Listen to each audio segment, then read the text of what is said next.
Hey guys, what's going on? Lucky here. So back over here working on the Mustang. Couple things I would like to point out are you have to think about it like this. When's the next time you're going to be behind the dashboard on this car? And the last thing you want a customer to say, and the customer could be yourself, is, geez, I really wish I would have done that while I had the dashboard out.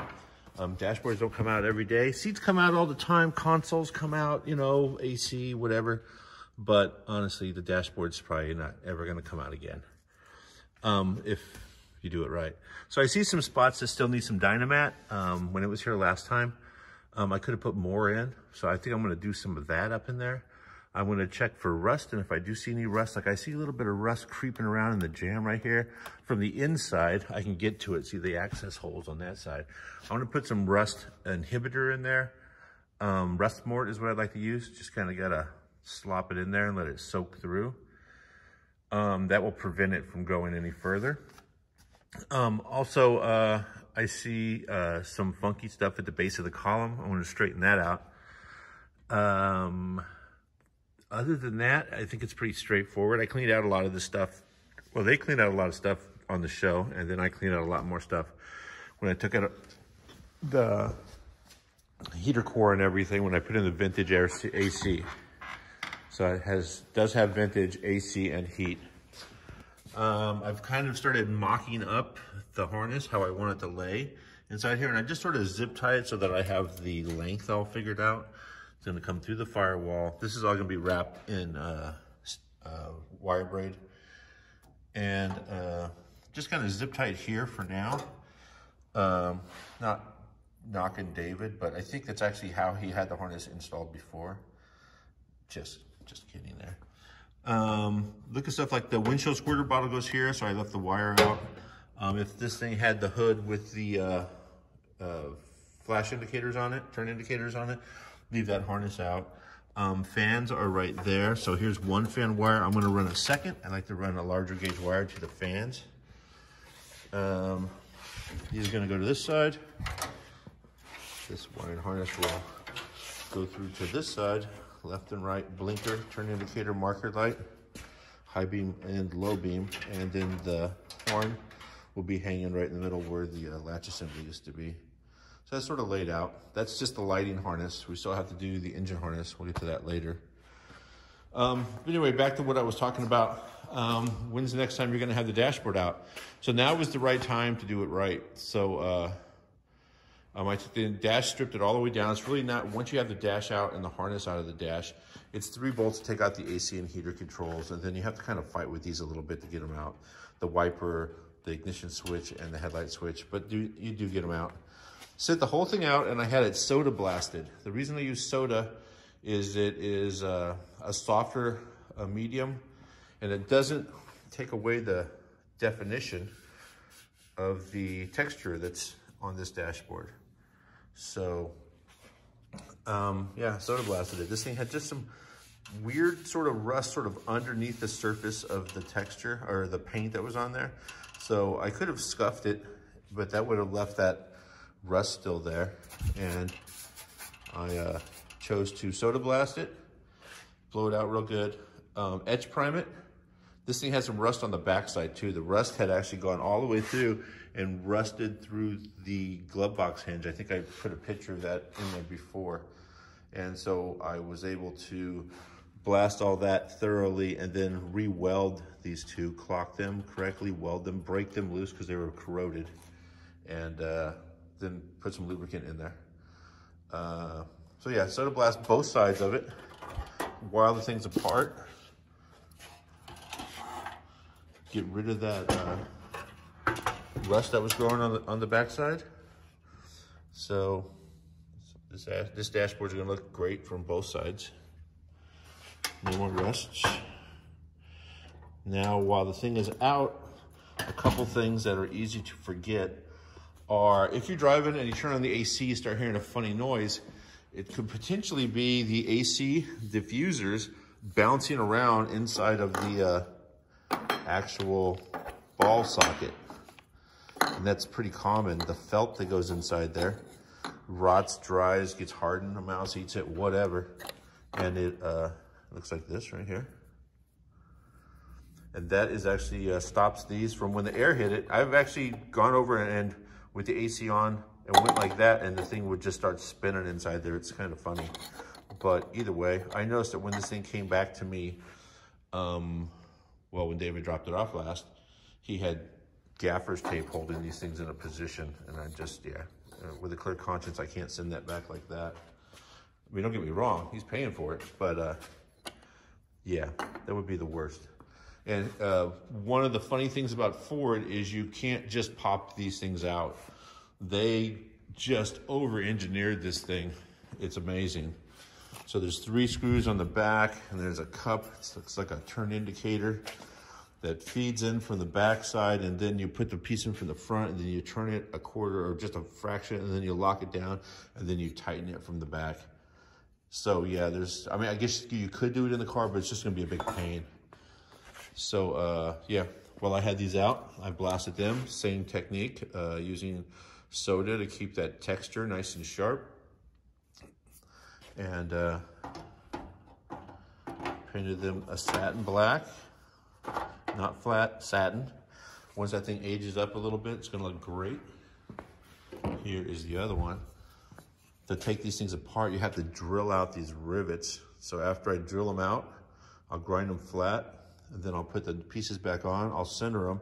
I will drill them out and then tap them and put some screws back in. That's kind of just the only way to do it.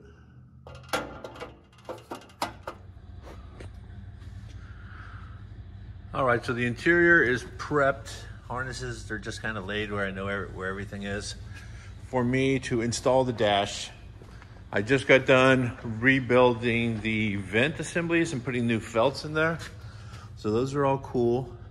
I drilled and tapped the little rivets that hold the rear portion of the vent assembly on, and drilled and tapped them, put new machine screws in there.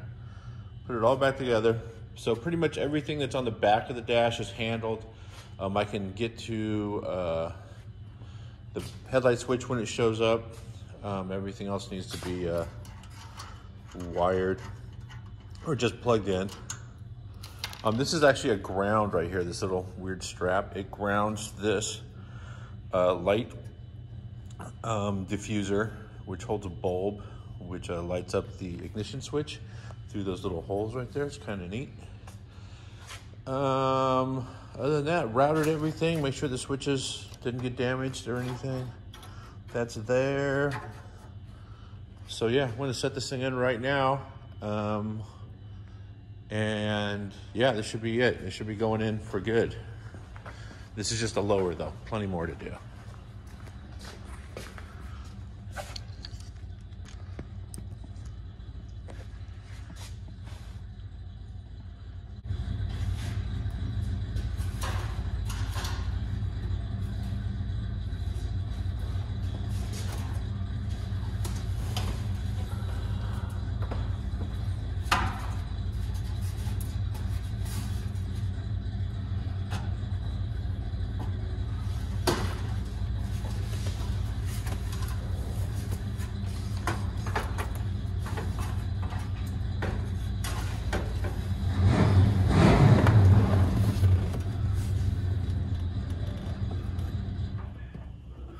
All right, so there's a little shelf right there. It's a bracket, a little L bracket on both sides that this sits on.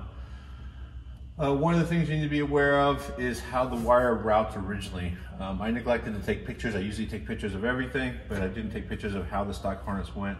But I can see some mounting spots, and so I've routed everything where I think it's gonna work best.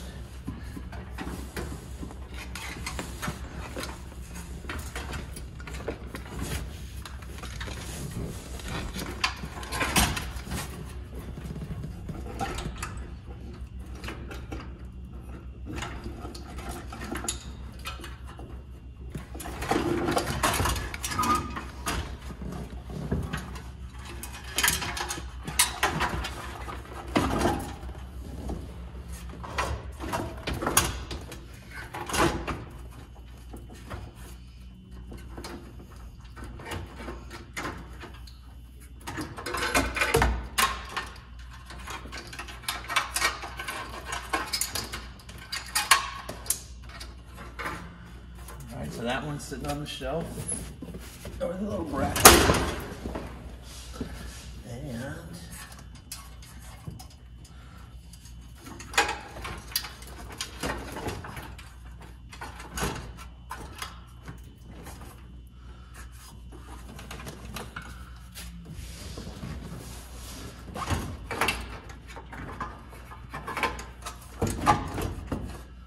just like that.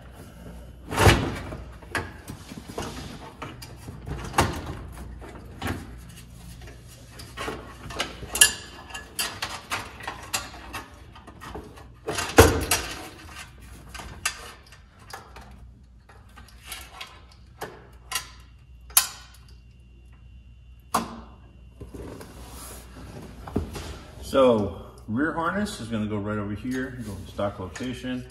This is the turn indicator, basically the column harness. These are fog light switches if you have that option. This goes to the ground right here along with this one, and then goes underneath to the floor light. Interior lights that pop out on the floor. Headlight switch. Goes all the way back to this side. And then we have a ignition switch and turn indicator switch hanging out right here. There is a separate harness, or a little wire here. It doesn't come part of the kit. It was installed with the stereo. I think this one has seat heaters and stereo trigger right there.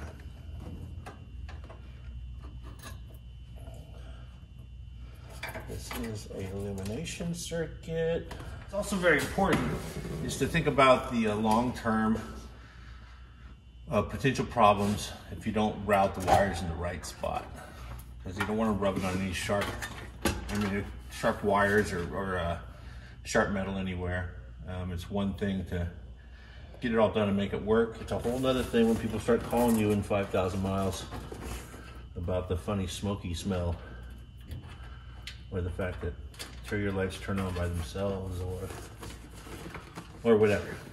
So just take the time, treat it like it's your own car.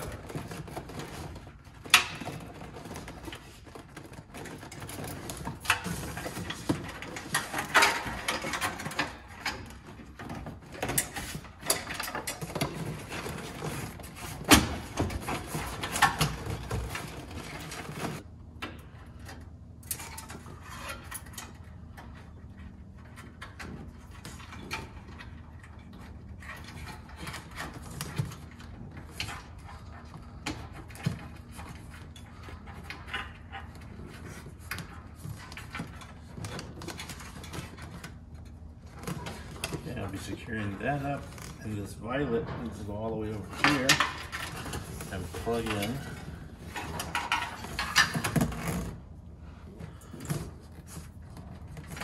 Oh no, it's center channel for the amp. I thought it was the right kit, but it's not.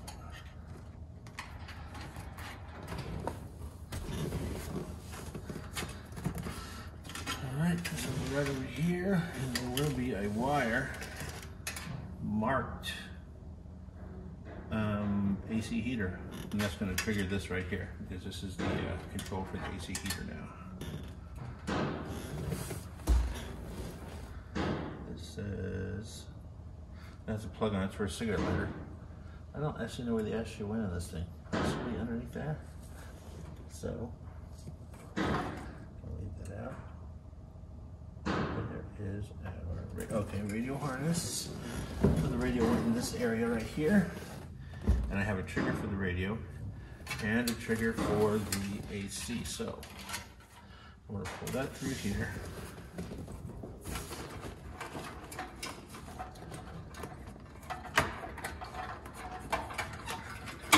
I'm going to pull this whole harness up, because I have to go through it and determine which one goes where.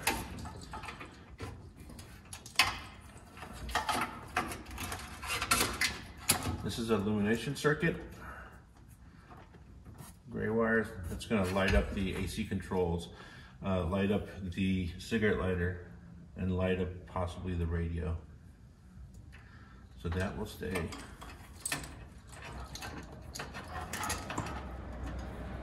Right down in here.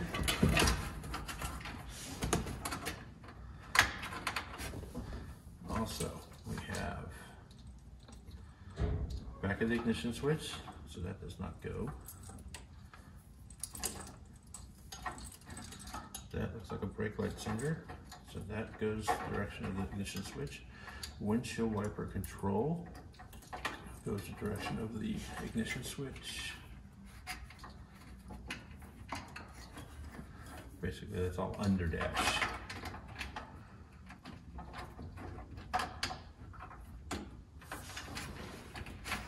So now we have radio memory and radio ignition.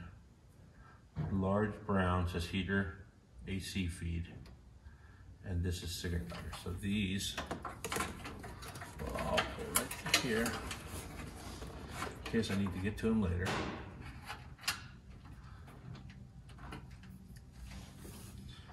This is brake lights, wiper, and ignition.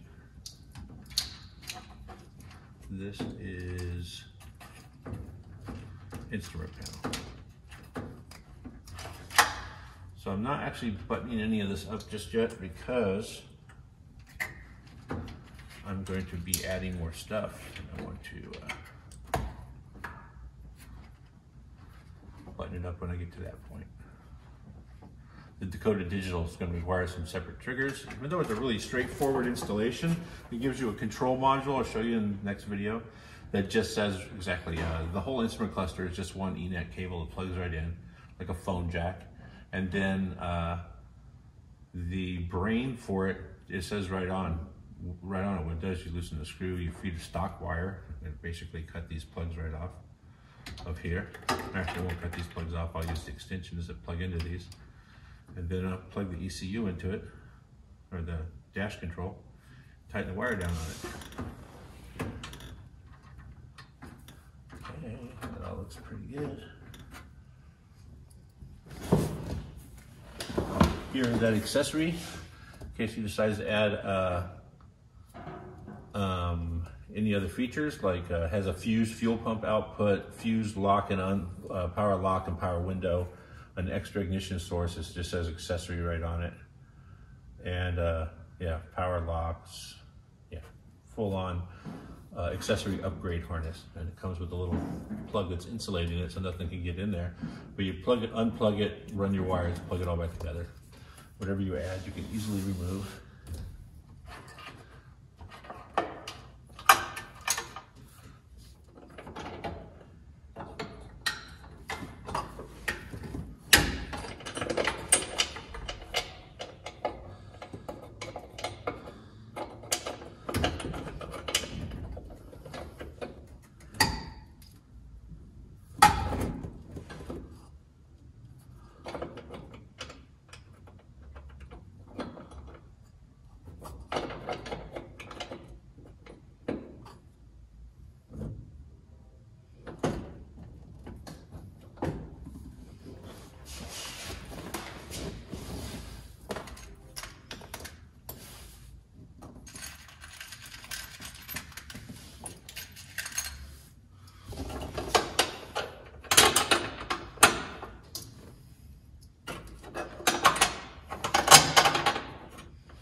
All right, you guys, thanks a lot for checking this out. As usual, don't forget to follow, subscribe, tell a friend, and share. Thanks. See you later.